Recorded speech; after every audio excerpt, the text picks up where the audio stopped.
امی حضرت یاسر رضی اللہ تعالیٰ عنہ ہیں، جنہیں بڑی اذیتیں دے کر، بڑی تکلیفیں دے کر کفار نے شہید کیا کہ جب انہوں نے اعلان قبول اسلام کیا تو اس وقت کفار نے ان کو بڑی اذیتیں دی، بڑی تکلیفیں دی کہ آپ اسلام کو چھوڑ دیں، اسلام کا دامن چھوڑ دیں، لیکن آپ نے کہا کہ میرے جسم کے تم ٹکڑے بھی کر دو تب بھی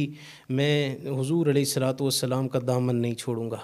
یعنی جو اقبال نے کہا تھا نا کہ کی محمد سے وفا تو نے تو ہم تیرے ہیں، یہ جہاں چیز ہے کیا لوح و قلم تیرے ہیں، تو محمد الرسول اللہ صلی اللہ علیہ وسلم سے وفا کی ایسی داستانیں انہوں نے نبھائی ہے وفا۔ تو حضرت یاسر رضی اللہ تعالیٰ عنہ کو یہ اعزاز حاصل ہے کہ آپ جو ہے وہ اسلام کے پہلے شہید ہیں، اور آپ کی ہی زوجہ محترمہ حضرت سمیہ بنت خیاط رضی اللہ تعالیٰ عنہا، جو حضرت عمار بن یاسر کی والدہ اور حضرت یاسر رضی اللہ عنہ کی زوجہ ہیں، آپ جو ہیں آپ کو بھی کافروں نے بڑی تکلیف دی، اور اسی